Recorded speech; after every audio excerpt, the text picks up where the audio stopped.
Selamat berjumpa kembali para muridku sekalian. Kali ini materi yang akan kita bahas adalah tentang tekanan hidrostatik.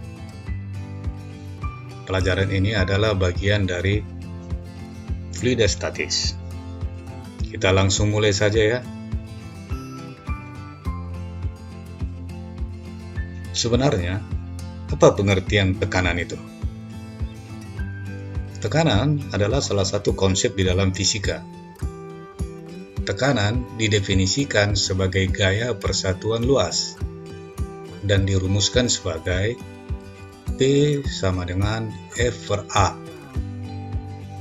Dengan P adalah tekanan, yang satuannya Newton per meter kuadrat, dan F adalah gaya, satuannya Newton, dan A adalah luas permukaan, satuannya meter kuadrat. Alat pengukur tekanan udara disebut dengan barometer. Alat ini sering dipakai untuk ban, pengukur tekanan udara yang ada di dalam ban kendaraan bermotor. Kemudian, tekanan yang umum kita dengar adalah tekanan atmosfer. Atmosfer adalah lapisan udara di bumi kita ini. Tekanan atmosfer normal di atas permukaan laut besarnya 1 atm. ATM ini singkatan dari atmosfer. Temperatur dan tekanan standar STP yang umumnya adalah 1 atm, besarnya sekitar 101,325 kilopascal. Tetapi standar ini telah berubah sejak tahun 1982 yang mengatakan bahwa tekanan standar harus tepat 100 kilopascal. Itulah yang disebut nanti dengan 1 bar. Tekanan merupakan besaran skalar dengan beberapa satuan, misalnya Pascal, atm, dan lain-lain. Perhatikan gambar berikut. Ini adalah paku yang majal. Sedangkan ini adalah paku yang tajam. Yang dipakai tentulah paku yang tajam. Mengapa dipakai paku yang tajam? Sebenarnya apa hubungan tekanan dengan ketajaman? Pada dasarnya, paku yang tajam, permukaan paku itu menjadi kecil, A-nya menjadi kecil, sedangkan paku yang majal permukaannya lebih besar. Bagaimana kalau kakimu terinjak oleh sepatu seperti ini? Tentu tidak akan sesakit kalau terinjak oleh sepatu yang seperti ini. Ini permukaan sepatunya lebih besar. Ini permukaan sepatunya, haknya lebih kecil. Menurut rumus, P sama dengan F per A. Semakin besar A-nya, semakin besar luas permukaan atau A-nya, maka tekanannya semakin kecil. Sedangkan kalau permukaannya semakin kecil, seperti pada sepatu ini, maka tekanannya semakin besar. Maka kaki kita akan terasa lebih sakit bila diinjak oleh sepatu yang berpermukaan lebih kecil. Lihatlah seseorang ini, dia mendaki gunung dengan menggunakan sepatu hak tinggi. Secara fisika ini tidak baik. Di mana baiknya? Coba Anda berikan alasan dulu. Kemudian, ini adalah gambar kapak. Kapak selalu diusahakan tajam, yaitu dengan mengasahnya. Sebenarnya proses pengasahan itu adalah proses pengecilan permukaan kapak. Jadi kalau permukaan kapak semakin kecil, A semakin kecil, maka kapak tersebut akan mempunyai tekanan semakin besar, meskipun gaya yang diberikan sama. Jadi tujuan dari pengasahan kapak sebenarnya adalah pengecilan permukaan ujung kapak. Demikian untuk benda-benda tajam lainnya. Sedangkan lihatlah kakak-kakak yang membawa buku ini.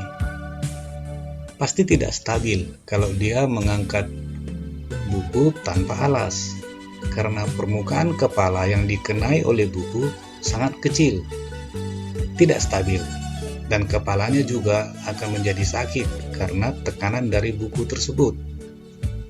Karena permukaan yang kena ke kepala akan sangat kecil. Jika A semakin kecil, maka P semakin besar. Bagaimana cara mengatasinya? Lihatlah ibu ini, dia membawa dagangannya di atas kepala dengan menggunakan alas kepala.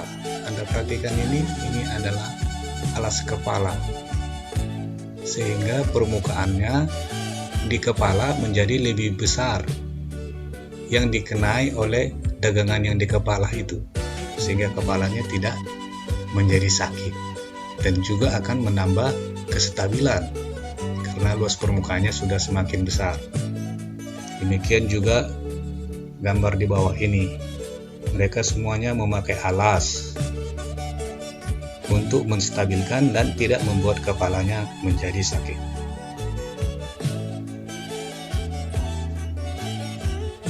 Sekarang kita kerjakan dulu contoh soal 1.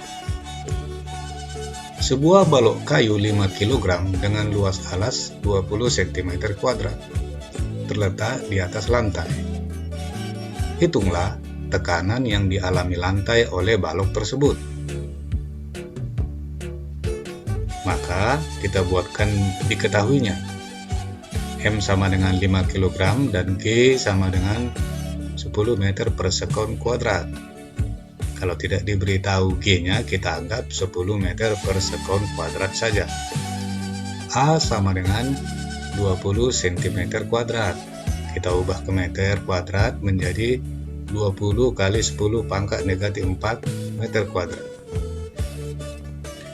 Ditanya adalah tekanan P, tip P. Maka dijawab P sama dengan F per A, dengan F sama dengan W. W itu adalah gaya berat, menjadi mg per A.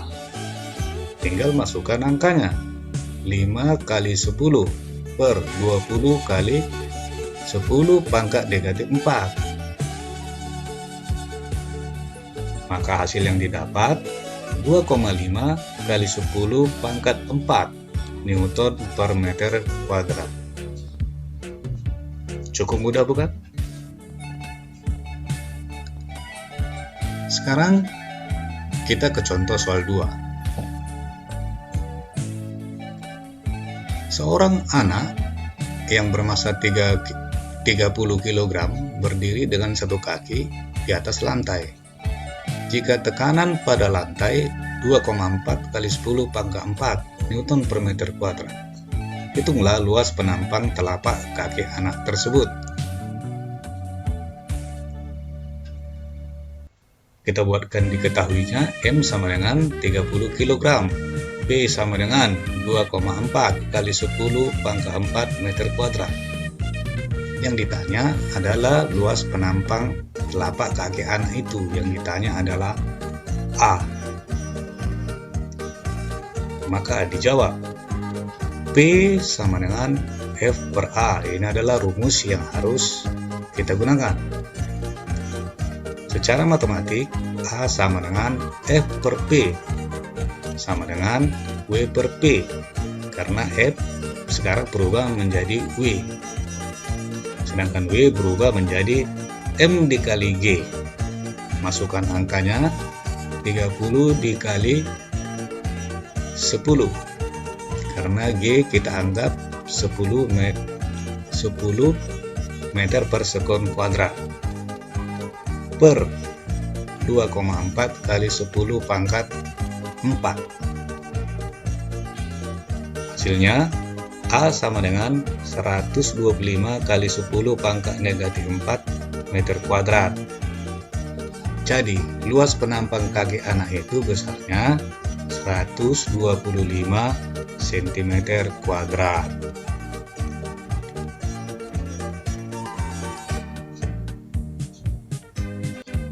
Tekanan hidrostatis.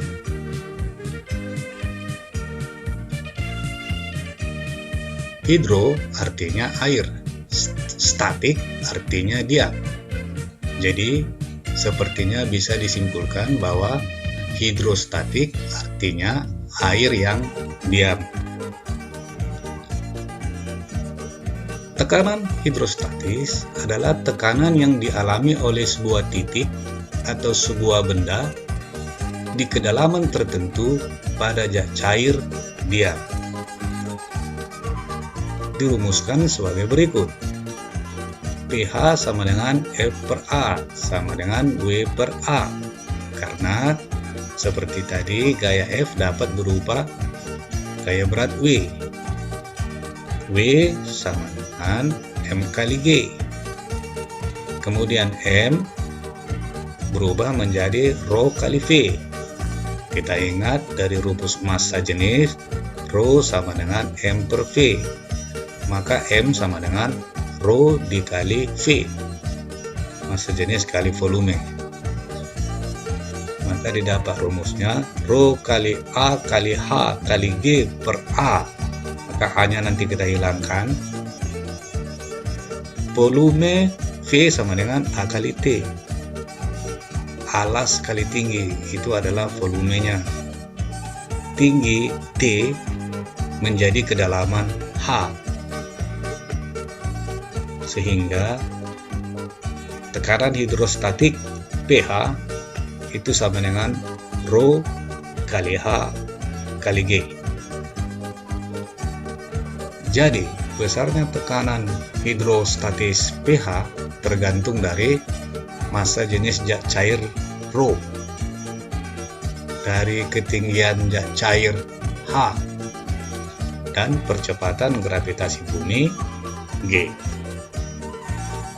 Kemudian ada juga yang disebut tekanan total. Tekanan total yang dialami oleh sebuah benda yang tercelup di dalam zat cair adalah jumlah dari tekanan atmosfer dan tekanan hidrostatik. PT sama dengan P0 tambah pH. PT sama dengan P0 tambah Rho H G.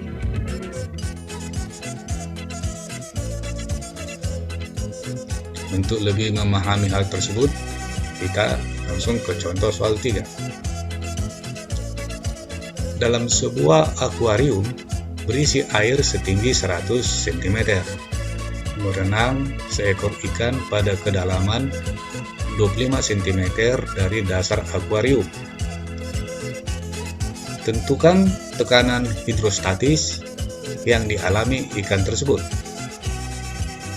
Caranya sebagai berikut. Buatkan diketahuinya H sama dengan 100 kurang 25 sama dengan 75 cm sama dengan 7,5 meter. Ini adalah kedalamannya, karena H diukur dari permukaan. Rho A sama dengan 1000 kg per meter kubik. Massa jenis air adalah 1000 kg per meter kubik. Ini harus dihafalkan. G sama dengan 10 meter per sekon kuadrat. Ini juga harus dihafalkan. Kalau tidak diberitahu di soal, anggaplah G sama dengan 10 meter per sekon kuadrat. sedangkan yang ditanya adalah tekanan hidrostatis, pH. Rumus yang dipakai adalah pH sama dengan Rho kali H kali G, sama dengan, masukkan angkanya, 1000 kali 7,5 kali 10, sama dengan 75.000 Pascal, sama dengan 7,5 kali 10 pangkat 4 Pascal. Jadi besar tekanan hidrostatis yang dialami ikan tersebut adalah 7,5 kali 10 pangkat 4 Pascal. Sekarang perhatikan contoh soal nomor 4. Sebuah kapal selam berada di kedalaman 30 meter di dalam air. Jika massa jenis air laut 1,03 kali 10 pangkat 3 kg per meter pangkat 3 dan percepatan gravitasi 9,8 meter per sekon kuadrat, tentukan tekanan total yang dialami oleh kapal selam tersebut.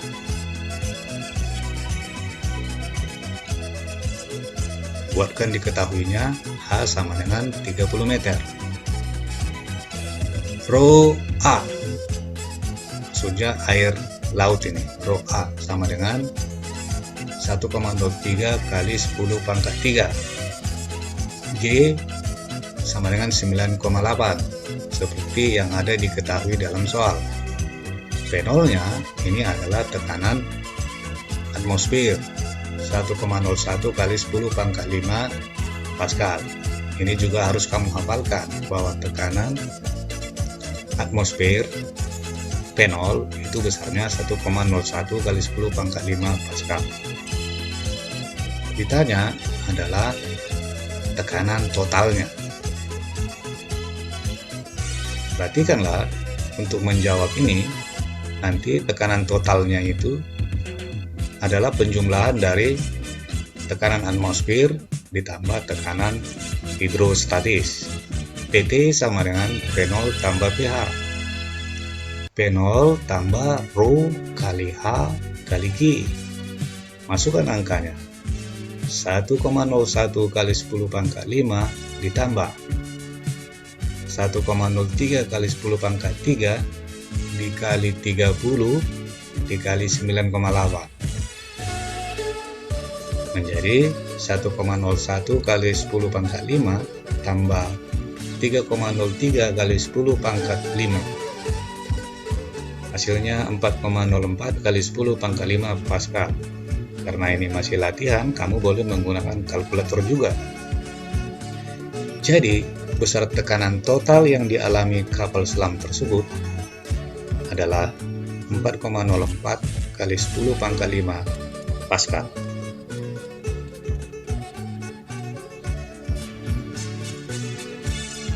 Kita lanjut pelajaran kita ke bejana berhubungan. Bejana berhubungan adalah suatu bejana atau wadah yang saling berhubungan. Artinya, tanpa sekat antara satu bejana dengan bejana yang lain. Air di atas permukaan akan datar. Hukum bejana berhubungan menyatakan jika bejana diisi dengan zat cair yang sama, maka permukaan zat cair akan datar.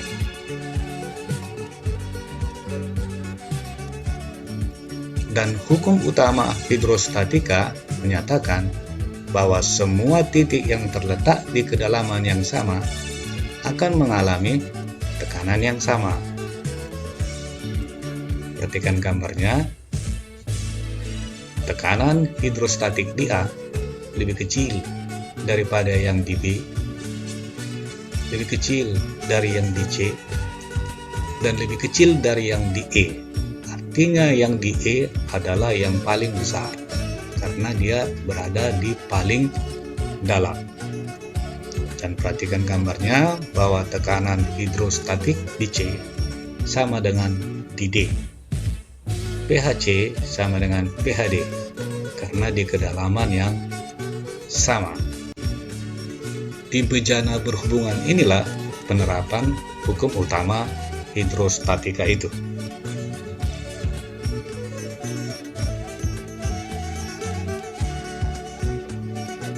pipa U.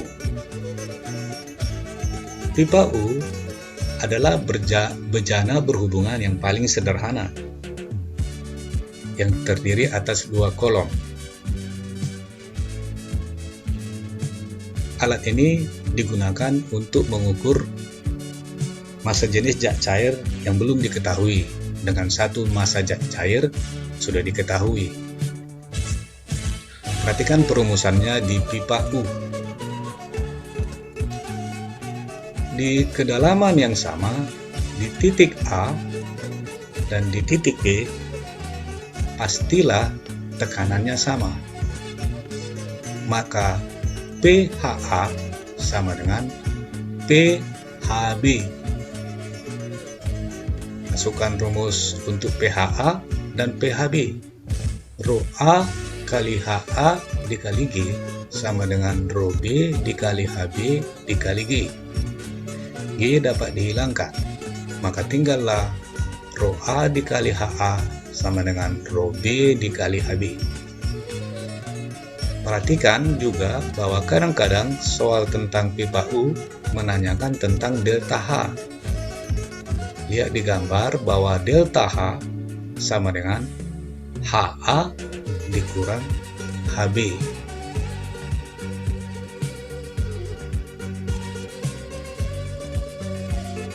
Sekarang kita ke contoh soal nomor 5. Perhatikan gambar berikut. Pertanyaannya, apakah di titik A dan B mengalami tekanan hidrostatis yang sama? Jawabnya ya. Karena apa?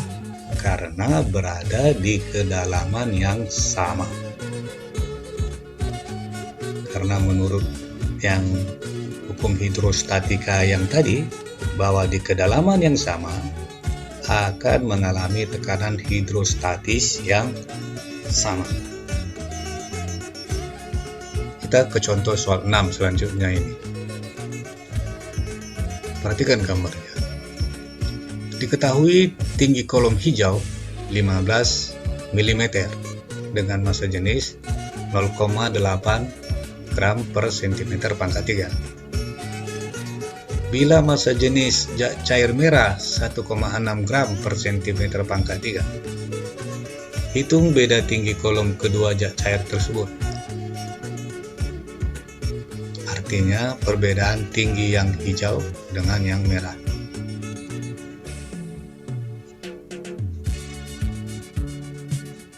Perhatikan, diketahui sama dengan HH, maksudnya H hijau sama dengan 15 mm sama dengan 1,5 cm. Kita ubah ke cm supaya sama dengan satuan daripada massa jenisnya. Massa jenis zat cair hijau 0,8 gram per cm pangkat 3. Sedangkan massa jenis zat cair merah Rho M sama dengan 1,6 G per cm pangkat 3. Betanya adalah delta H. Lihat gambarnya. Caranya perhatikan. Rho H dikali HH sama dengan Rho M dikali HM. Massa jenis zat cair hijau dikali tinggi kolom zat cair hijau sama dengan massa jenis zat cair merah dikali tinggi kolom zat cair merah. Masukkan angkanya, 1,5 dikali 0,8 sama dengan 1,6 dikali HM. HM sama dengan 0,75 cm. Sehingga delta H sama dengan HH dikurang HM, tinggi kolom hijau dikurang tinggi kolom merah, 1,5 dikurang 0,75 sama dengan 0,75 cm sama dengan 7,5 mm.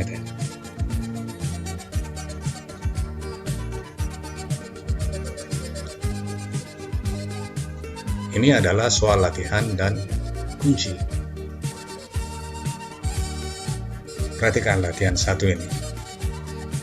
Suatu benda berada di kedalaman zat cair yang mempunyai kerapatan 1025 kg per meter pangkat 3. Tekanan oleh zat cair yang dialami benda itu akan menjadi 325%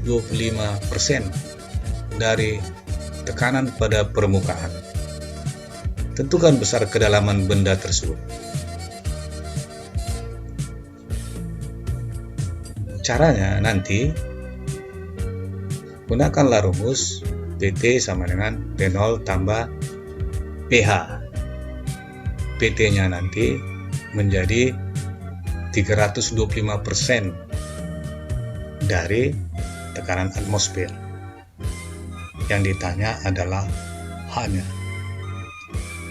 kedalamannya. Jika jawabmu benar, nanti jawabnya adalah 34,51 meter. Untuk nomor 2,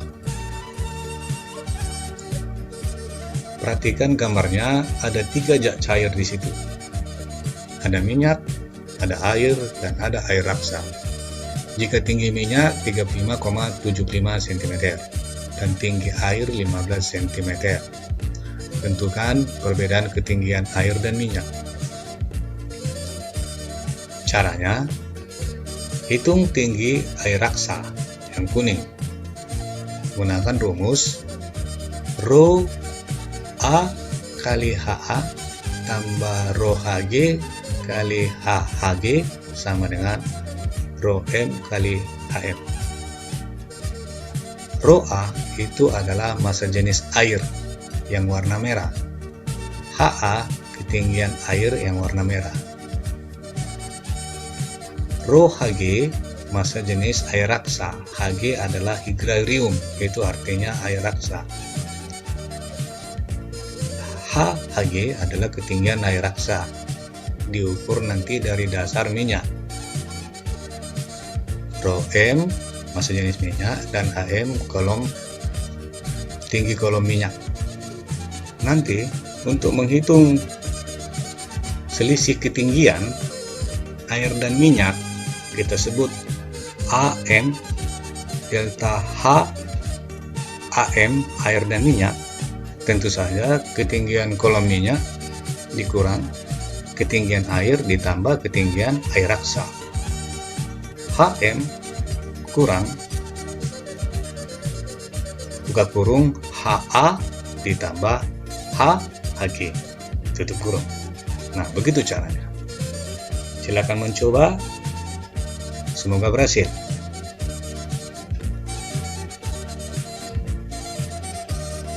Sampai sekian dulu pelajaran kita. Semoga kita bisa ketemu lagi dalam pelajaran-pelajaran selanjutnya. Salam. Terima kasih.